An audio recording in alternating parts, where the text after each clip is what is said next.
Okie dokie. Okay, I'm Erin, and today we're going to be talking about Appalachian English. So, a little introduction to Appalachian English.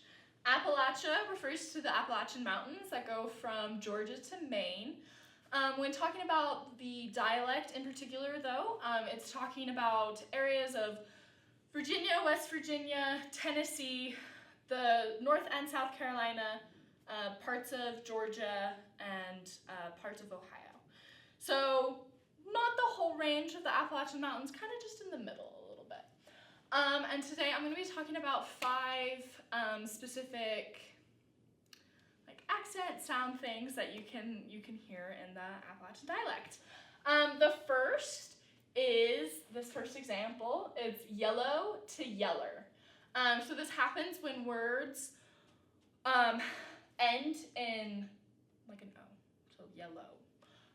They'll be pronounced with an ER. Down on Yellow Creek, it was so strange because the people on the lower end of the creek, which is the whole creek, if you went from one end to the other, ain't 2 miles. The second one is for words like soda. The vowel that soda ends on is called a schwa. And so words that have a word final schwa get replaced with an E. So sody pop instead of soda. Oh, you're talking about like a soda pop, soda water, yeah. Yeah, soda water, yeah. The third one is called the price monophthongalization.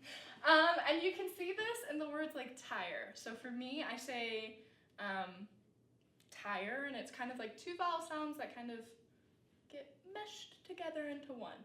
But in Appalachia, they wouldn't have that movement of the vowel, so it might be something closer to tar instead of tire. Instead of calling a tire on a car a tire, you call it a tar. You call tires, I call them tars, and they used to call them casings. The second one is for words that start in a TH. A lot of the time the TH will just be kind of dropped. So instead of them, it'd be M. I'm go.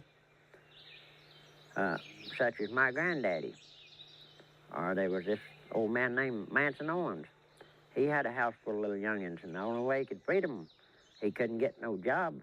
He had to get out here and take what corn he raised and turn it into a jar of liquor. You can sell a jar of liquor when you can't sell a bushel of taters.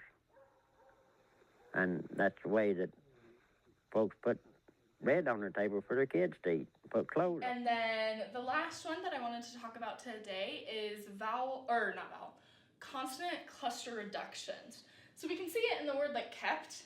I would say it kept with the T at the end, but some people in Appalachia might say just kept without the T. And this happens a lot when there is a consonant that comes after the consonant cluster. So kept together, it would just be kept together. We talk a lot like the people that came over from England and Scotland and Ireland, and we were so isolated for so many years. That's how we kept it up. And now these 5 things are not the only sound differences that you can see throughout Appalachia. There's a lot of different changes, and there's a lot of variation within the region.